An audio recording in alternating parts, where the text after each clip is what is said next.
tried to pack in a whole host of technical updates, more content than ever this year. But in contrast, however, this session is all about organisation and people. Without which, to be honest, all of the technical gizmos that we've been showcasing or will be showcasing today is rather irrelevant. So, just by way of introductions of the presenters today, I've got Mark Anderson here on my left. Mark is the practice manager for Central, and he's spent a number of years implementing ERP systems in a wide variety of industries, and spent a long time looking at organisational change management, particularly with some of the most sizable Oracle implementations in Australasia.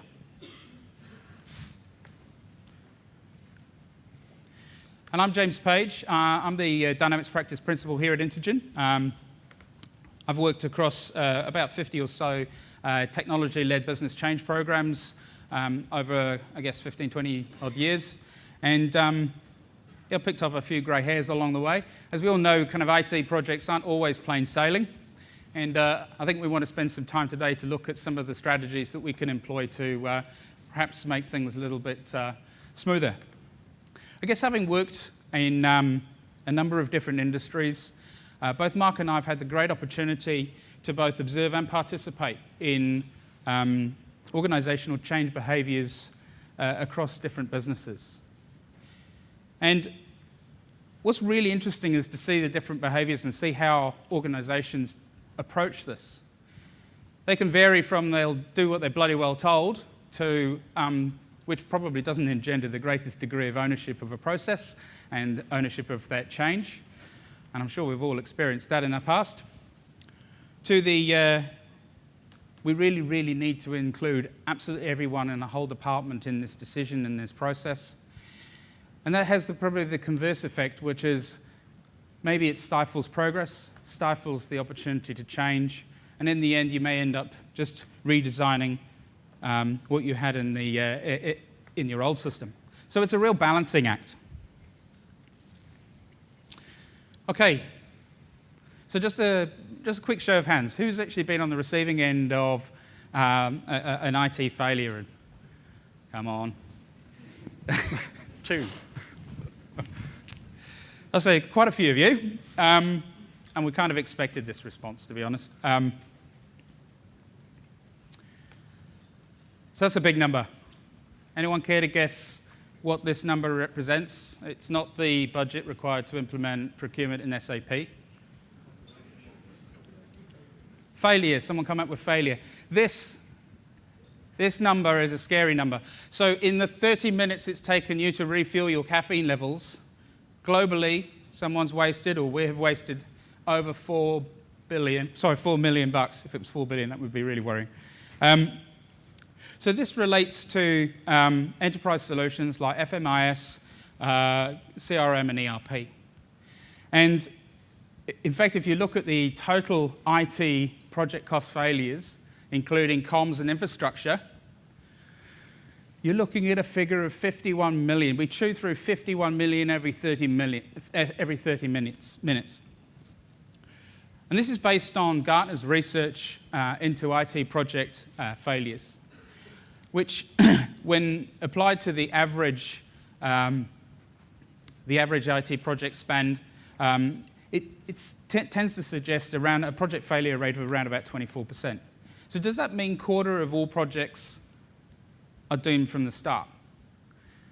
Well, we'd like to say no, although I can see some nodding heads. Project failure, in some respects, is a subjective measure. At the end of the day, we're dealing with expectations. We're dealing with people, and there have been, however, some notable failures recently. We may refer, as we go through this process, we may refer to a well-known failure called NovaPay.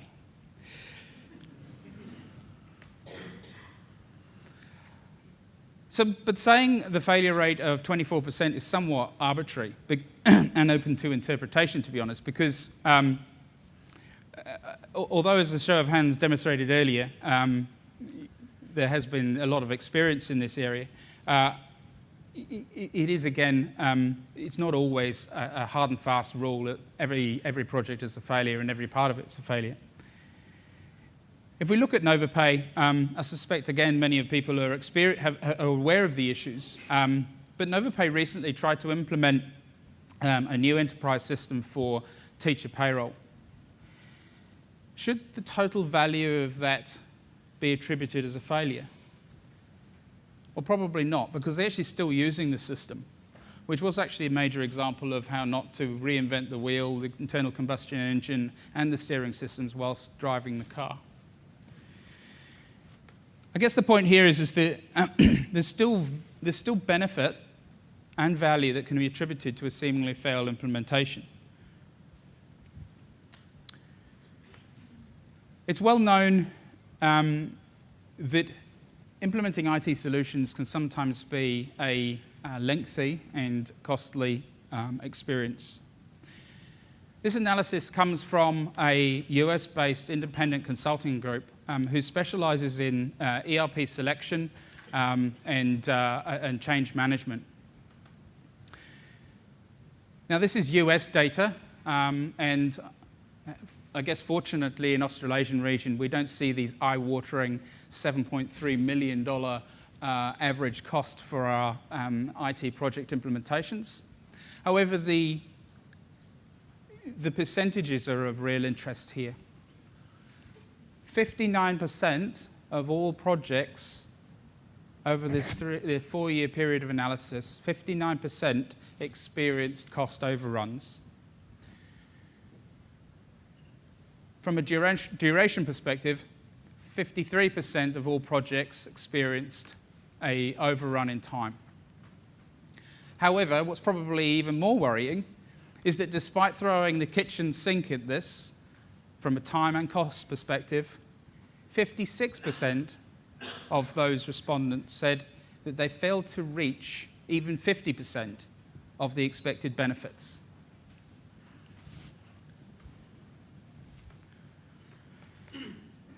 Gartner estimated that between 55 and 75% of all ERP projects fail to meet their stated objectives in the original business case. This is probably reasonably accurate. It is difficult to achieve 100% of all stated objectives and benefits. One may argue, of course, on the converse of that, is that some of those benefits may not have necessarily been known at the time, and you had to realize some other benefits. Back to our friend NovaPay. This is significant evidence that in association to the technical issues, a lot of the core problems were down to inadequate change management. So when Datacom ran the process, they had 200 people managing exceptions. Talent 2 came along and expected the system to manage those exceptions and got rid of most of those people managing those exceptions down to a handful. Clearly, the system was not capable of managing exceptions, and all of the rest is all history, and it's all in the press. The next example is Placemakers. They tried to implement an ERP and a point-of-sale system, and they took 2 years over the process and gave up when they realized that they no longer actually represented the requirements. What they'd done is actually pretty much tried to re-implement the old system, and a lot of that failure was down to essentially attributed to a leadership issue.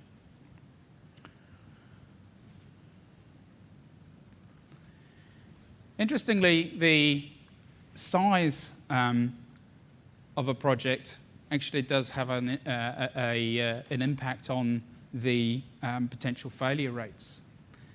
And does this reflect, therefore, the joint project team's ability to control programs of work is impacted?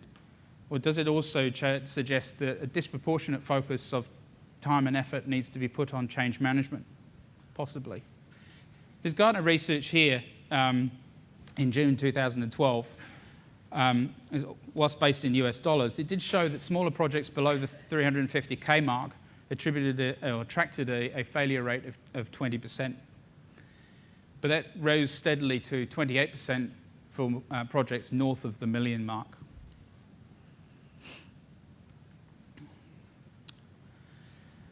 So there are many challenges facing organizations when they go through implementing new business systems. And these challenges typically fall into three categories: as people, product, and process. So what are the common challenges facing implementations? We all know that technology can be very challenging, and it seems to have an innate ability to understand when you're under pressure, and it will fight back. There's plenty of research out there that tries to identify the reasons why implementations fail. And when we say fail, we don't mean complete write-off. What we mean by failure is the sense is that an organization hasn't been able to derive a reasonable proportion of the benefits that had been expected. ERP implementations are all too often plagued by technical, process, and organizational issues, all or any of which can cause operational disruption. Yet it's the process and organizational aspects that tend to pose the most risk. Technical issues certainly can do and often exist, and responsible for the short and medium-term pain. Based on this US research of ERP implementation challenges, a look at the 5 top reasons for implementation failures showed us that 4 were attributed to organization or people issues, and 1 by process. But by contrast, product fit and capability figured in the bottom 3 common issues. And Neville Turbot from Project Perfect puts it, the single biggest failure point for ERP implementations is the need for change management. Now, managing change isn't the simplest, though. The adage, old dogs, new tricks, does spring to mind. And changing a person's daily routine breaks their status quo. This needs to be managed carefully. We do sometimes see legacy systems that were so broken and the process is so onerous that actually new systems are greeted with a cheery smile and a sigh of relief. But to be honest, that is a relatively uncommon response. Change disrupts established knowledge, established power bases, and resistance is, I'm afraid, commonplace. And I guess it should come to little surprise that when we look at the research here, that 2/3 of respondents came back and said that change was either very difficult or difficult. Conversely, only 3% said it was easy, and there's no one that responded saying very easy.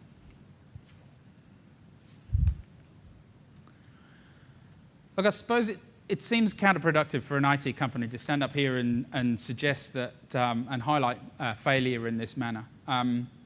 So what can we all do to improve our chances of success? I guess having highlighted all of this doom and gloom, our objective is to look at the importance of organizational change management and what are the key components are, and most importantly, how do we get started on this journey? What we need to do is to ensure that the most valuable asset, your people, are empowered to deliver business benefits through the technology-led business change program.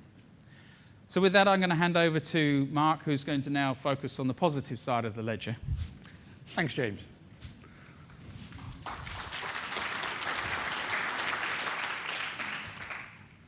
So, following James's shock and awe approach to the benefits of change management, what I'd like to do next is focus on some of the key concepts and key components of change, so hopefully you can introduce those into your future Dynamics projects. But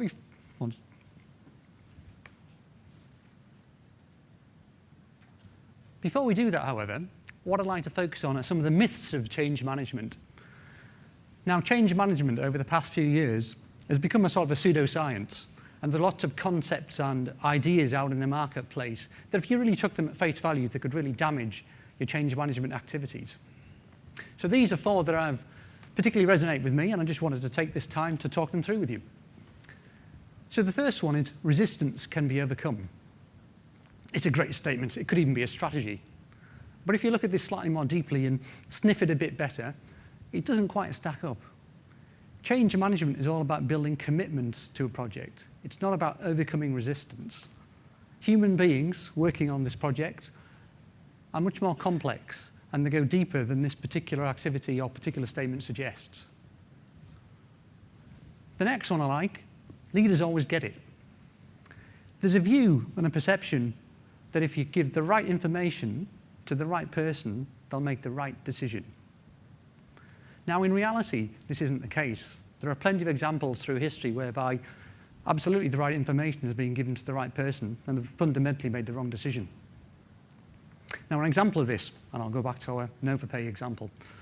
Close your eyes and picture yourself at the final go-no-go decision meeting for NovaPay. You've been told by the vendor that you've got problems with the technological solution. Your training isn't complete. Your processes aren't complete.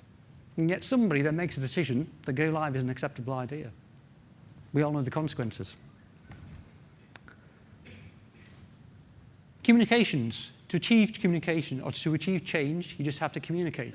Now, absolutely, communications are a key and integral part of any change management strategy, but by themselves, it can't give you success. And similarly with training.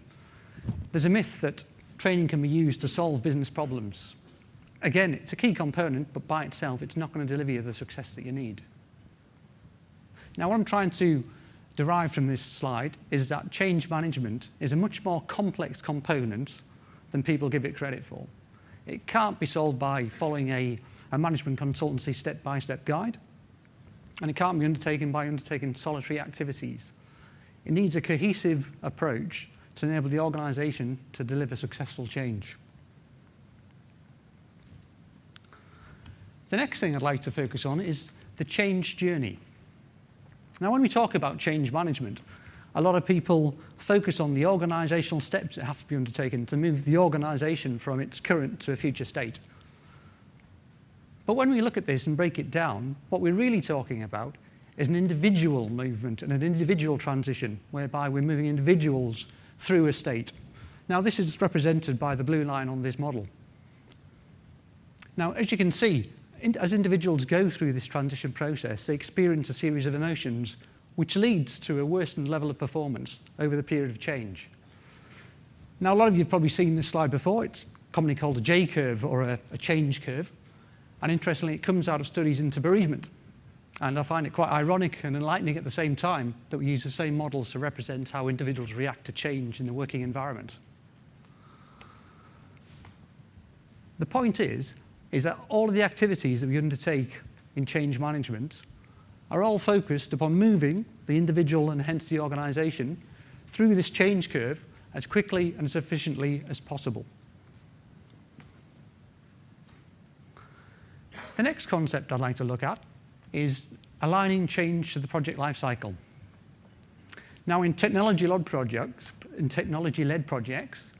there's typically a view that change management is that piece of activity that we do just before go live. It might involve training the users a bit. We might even send a communication out to people telling them we're going to go live. But it's typically seen as that irritating piece of activity that we're not really interested in because technology is quite sexy. To be successful, change management must be embedded across the whole life cycle. And the seeds of successful change are sown at the start of the project. Now, like all methodologies, the change management methodology has got a pre-position or a planning phase, an implementation phase, and a consolidation phase. Now, the key component I want to draw out to this in relation to a standard technology SDLC is that the consolidation phase is significantly longer than a technology project. Some people would argue that it's infinite. And the reason for this is that business benefits aren't achieved at go live. All you get at that stage is a nice shiny V8 that's sitting on your driveway. It's physically what you do after go live that's going to give you those business benefits. So, we've talked about some of the concepts of change. What I'd now like to do is talk about some of the components of change. Now, I don't want to suggest these are a panacea or 100% comprehensive in any way, but if you focus on some of these components and try and build them into your future change management strategies, hopefully it'll give you some level of success going forwards. So let's start with business culture and a history of success. For me, the first step in any change management program is in understanding the organization's readiness to adapt to change. And to do this, you need to understand the business culture and the organization's history of success in adapting to change in the past. Now, there are plenty of good models and matrices available, and this is just an example. And what this will give you, if you plot across your small to large change characteristics versus the organization attributes, is a simplistic level of how big your change process and change management effort is likely to be. So let's take, for example, an NAV implementation in an existing NAV client.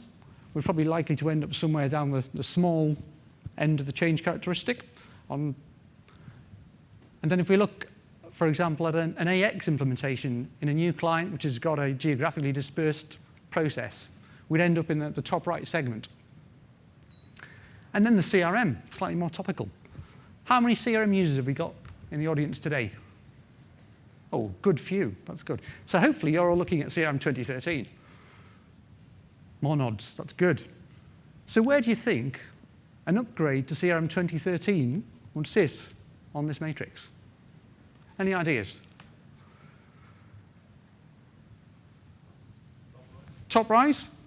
Possibly. Depends upon the organization in terms of where you've been previously. But for me, from what I've seen in the past, it's more to the right-hand side of the diagram than it is to the small. There are some significant changes in CRM which will require a big change management effort. Now, before I move off this slide, what hopefully you've got and you've seen on your tables is another change management readiness questionnaire. Now, over the course of the day, what I'd like you to do is, in your own time, just go through it and assess your own perception of how close and how ready your organization is for change. It's a little tool. It might give you some advice and some guidance, and feel free to use it. Now, the next component I'd like to focus on is leadership alignment.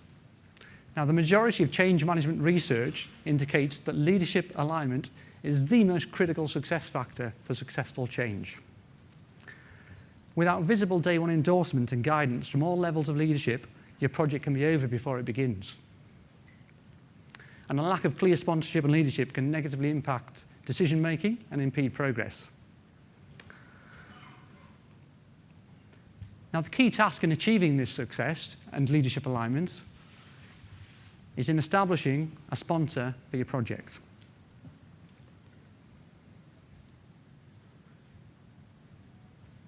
The sponsor needs to be highly visible and influential. And the question I'd like to pose is, does it matter where the sponsor comes from? For me, I think it does, yes. So the sponsor should firstly have the majority of control of the core project key stakeholders. And ideally, it should be the person or the leader who's going to gain the most from the project implementation.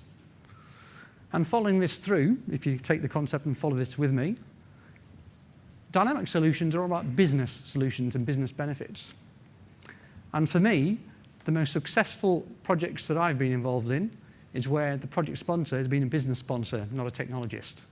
And this comes back to what Keith was saying in some ways, is that there needs to be harmony between the technologists and the business teams going forward to derive your business benefits.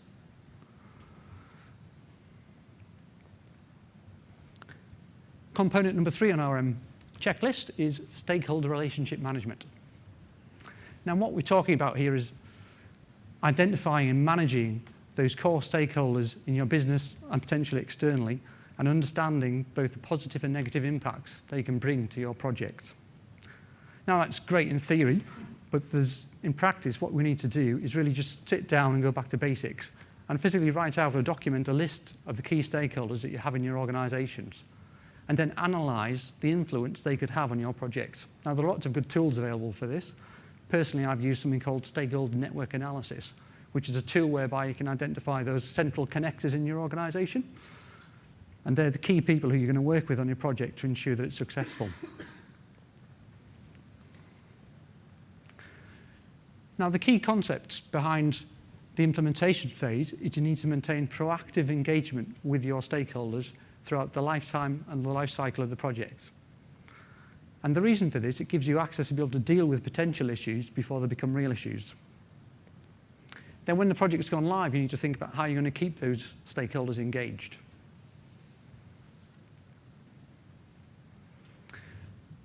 Communications. Now, as we previously said, communications are at the heart of any change management strategy.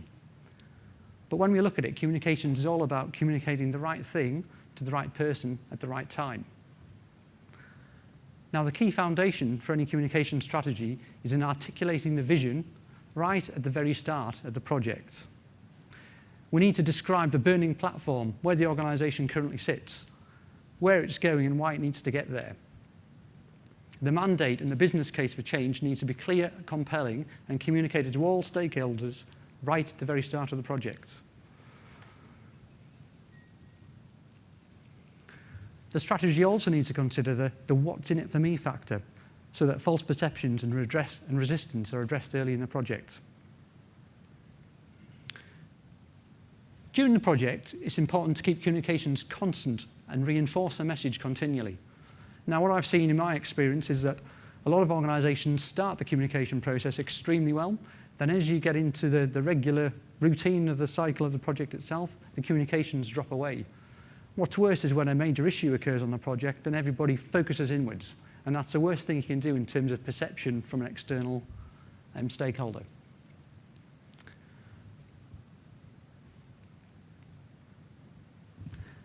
Number 5 on our top 7 change management components is training. Now, training is typically what most organisations think of as change management. And when we talk about training in most technology-led projects, we tend to focus on system-based training. But dynamic solutions are much more intrusive than that, and they tend to touch most of the core business processes that most organisations use. And so looking at a pure system-based training element is too narrow. We need to widen that, include and embrace the whole end-to-end business process when we're looking at developing a training strategy.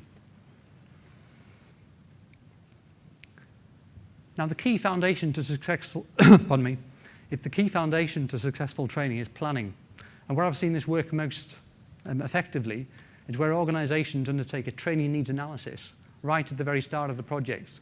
So you define your current skills gap between what your current skills are in the organisation and what they need to be going forwards. Once you've done this, it's much easier to identify appropriate training mediums and training plans. Now, in terms of training material, there's lots of opportunity these days to deliver really innovative solutions in this area. Now, in recent projects that I've been involved in, a lot of organisations are moving away from classical classroom-based training processes with instructor-led focuses and moving much more onto e-learning packages. Now, the benefit of e-learning packages is that it allows you to record core business processes and enable trainees to then play back those processes whenever they want. Some of the more comprehensive packages are available, then allow that to be then used as core business processes,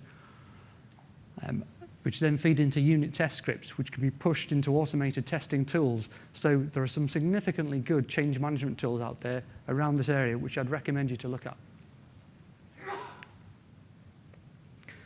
Now, one thing I just want to touch on in terms of the consolidation or post-go-live phase with training is that organisations tend to spend, and have done in the past, huge amounts of money developing hard copy training material, which once you've gone live and you released your first fixes is basically out of date.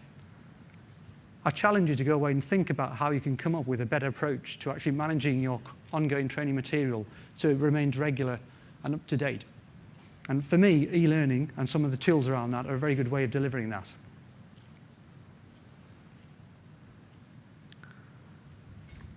Component number 6 on our list is transition. Now, in technology-led projects, we mostly focus on the transition of the technology component of the solution. We think about the actual deployment of the kit we've done, the deployment of the application, and then technical support. Now, in some projects I've been involved in, that's been really limited to the fact that it is just a technical deployment plan, followed by 4 weeks of technical support, and then all the project team departs, and the business is then left to accrue the benefits of the project. It doesn't work. To be successful, your transition plan needs to encompass change management activities. Typically, this requires you to orchestrate some of the change management components I've previously spoken about into a post-go-live support strategy. You need to consider how the organisation is going to be supported over the period of a stabilisation plan and how those changes we've talked about are going to be embedded into the solution. Now, in a recent solution or an ERP implementation which I was involved in Wellington, it was a 2-year implementation of an ERP package. Technically, the project progressed well and it went live as expected and on time, but the transition process for the change management team hadn't been thought about and planned as effectively as perhaps it should have been. That didn't start until later on in the project. Put it into context, 12 months later, this organisation was still trying to embed these changes into the organisation. Now, if they'd started that process earlier at the transition phase or the initiation stage of the project, they could have been more successful. But in context, a 2-year implementation followed by a 12-month stabilisation period. Transition planning is all about focusing on the completion of that change curve we spoke about earlier. And this can't be achieved if the solution is seen as just another IT asset once it's gone live. Going back to what Keith was saying earlier, to generate the most effective business returns from an ERP or a CRM solution, the business and the technologists have to work in harmony to generate those ongoing benefits.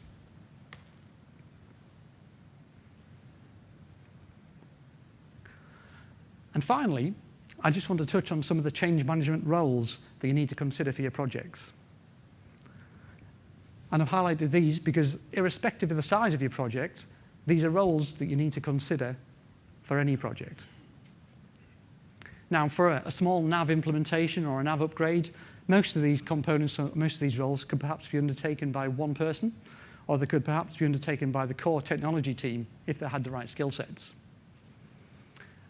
And yet, on the other hand, for an AX implementation across a worldwide location, you might need individual FTEs for each one of those.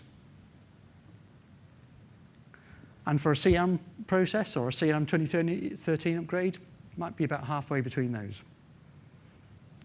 The point is, you need to plan for this right at the start of your project. And by undertaking these roles, it'll give you the highest opportunity for enabling and realising your business benefits going forwards. And with that, I shall hand back over to James, who will hopefully wrap this up into a sensible conclusion.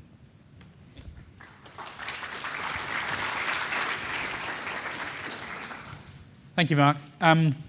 So let's finish by looking at the attributes of success, and I'll promise not to be negative any longer. So change management, in our view, is essential to the success of any ERP and CRM project, be it an upgrade or a new greenfield implementation. Because the peril of not investing in change management is great, as the research suggests, and often the root cause of implementation failures and/or poor benefits realization. So, you know, what are the critical success factors to change management? And to summarise Mark's framework for change, I think the first one is an effective change management plan and an identified leader. And not only an identified leader, but a leader who has the role definition and a remit to execute that change. We've seen some great examples of organisations that have had effective change managers in their project. And actually what happens is it takes the load off the project team, the whole project team. So the project team can focus on technology and process, whilst the change managers there can focus on the people. The second one is to make sure you have an effective sponsor who is not only engaged, but is visible, vocal, and fully aware of the project. Mark referred to a sort of a contract for the executive sponsor, something to spell out their role and your expectations of their role on the project. At the end of the day, it's he or she must make the decision to go live, which really, to be honest, is an unfair request to make of an uninformed sponsor. The next one really is to create a transition strategy and plan that is achievable.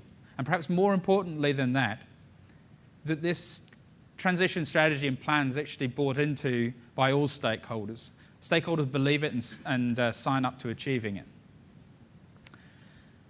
Then communicate. It's critical to have effective communications of the good, the bad, and the ugly. Even when the project hits the proverbial fan, I think that when things come a little bit frantic, we lose focus on the communication aspects. And George Bernard Shaw once said that the single biggest problem with communication is the illusion that it's taken place.